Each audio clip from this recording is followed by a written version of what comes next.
So I've gone on a bit of a journey of, I don't know what you want to call it, like self-discovery, personal development, all of that over the last few years. And I couldn't really tell you what the turning point was in me wanting to do that. I think, in all honesty, I've met some amazing people along my dog training journey. You know, when like you go to these conferences and you just really connect with someone.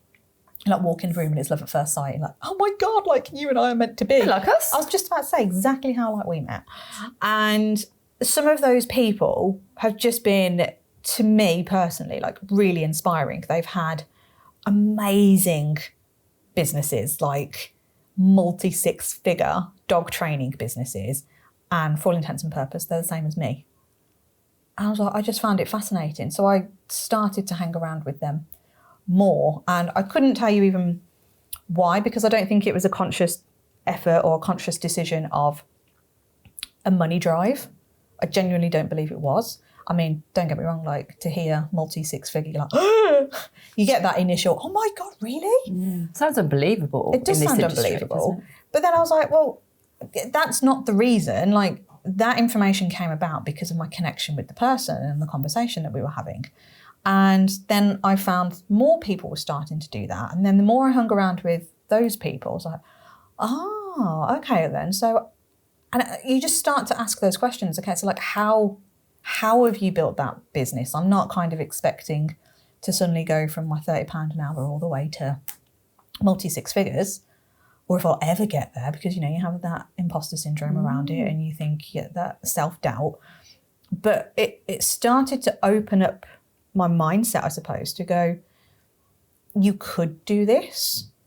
And I don't even think my background in corporate necessarily made me think I could make multi-six figures as a dog trainer, because even in corporate background, you're still capped at a salary. You know, my salary was decent. It was 65k, I think, with a company car, and sounds amazing, doesn't it? And certainly my family were like, oh my God, why are you giving up that job to go and play with dogs?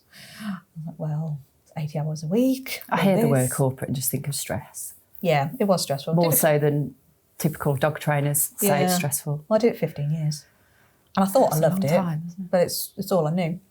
So I don't even think it was my background, though, in that made me think you could be super successful in dog training. It was seeing it and hearing it from people that were doing it on the ground, and that I'd fallen into this world of something that I genuinely really enjoyed doing in the dog training and understanding it. So I think by opening up that world to me, I naturally started to surround myself with different people. And then I very quickly realised that my current group of people, so like old friends, family members, they're actually quite negative, or they were for me.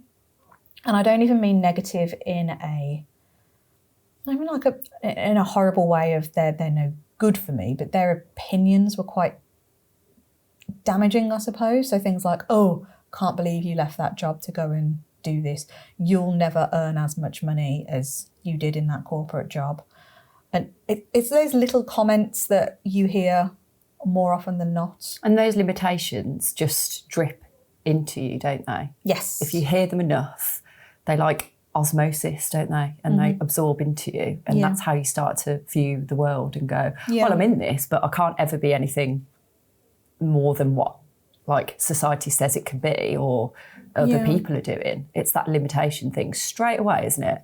Of what you can't do rather than what you actually can do and you're capable of doing. Yeah, no, hugely. And I think I did even turn to like some.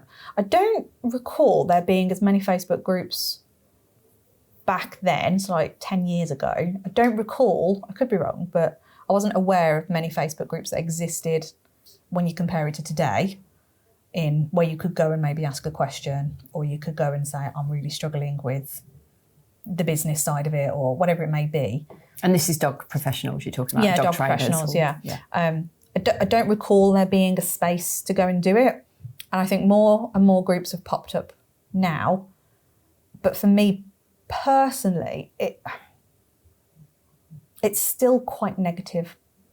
It's still very, if I go in, and don't get me wrong, there's some amazing supportive people out there, and you do get some comments of people going like, you know, hang in there, it gets better, do all of this and it's worked out for me. And those are really nice and they are like really inspiring. But I think on a whole, I'd say it's a good either maybe 60-40, 70-30 split on a higher negative side. It's easier to relate to the negative, isn't it? Yeah. So let's look at the groups that we're part of then. So we're part of a lot of those kind of groups.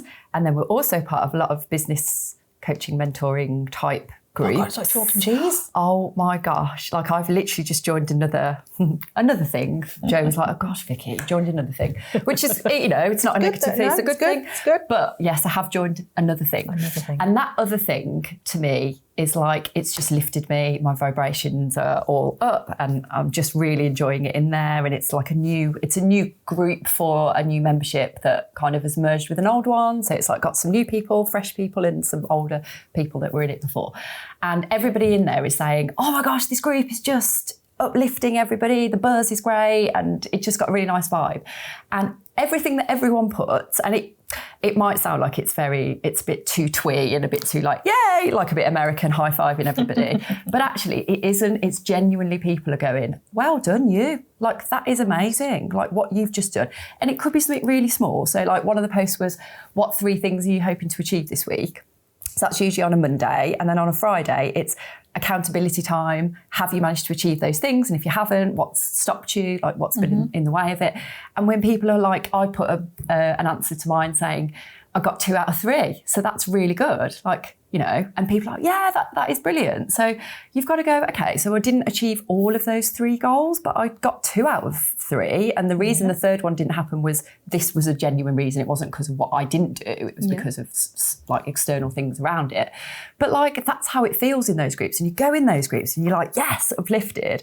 And you go into some of these dog groups and you're like, and you can feel your whole body just go, oh, that whole like, you shrunk down, the mood hoovers are out and they're sucking you in. And that's how it can sometimes feel. And like you say, there are exceptions to the rule, but in a general sense, that's the balance is so off, isn't it, of those groups? Yeah, no, absolutely. I was in one this morning and I think you were commenting on the thread actually.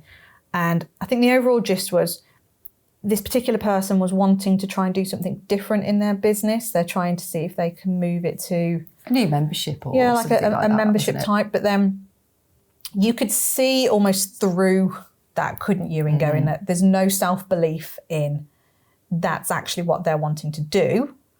But then you try and do that supportive thing of, okay, let's pop some comments in and let's see, you could do all of this stuff. But it's almost like it's ingrained. And again, I don't think this is necessarily dog industry solely related. So I think it's across the board in any walks of life. But it's so easy to find reasons not to do something. And I genuinely think that comes from a place of fear.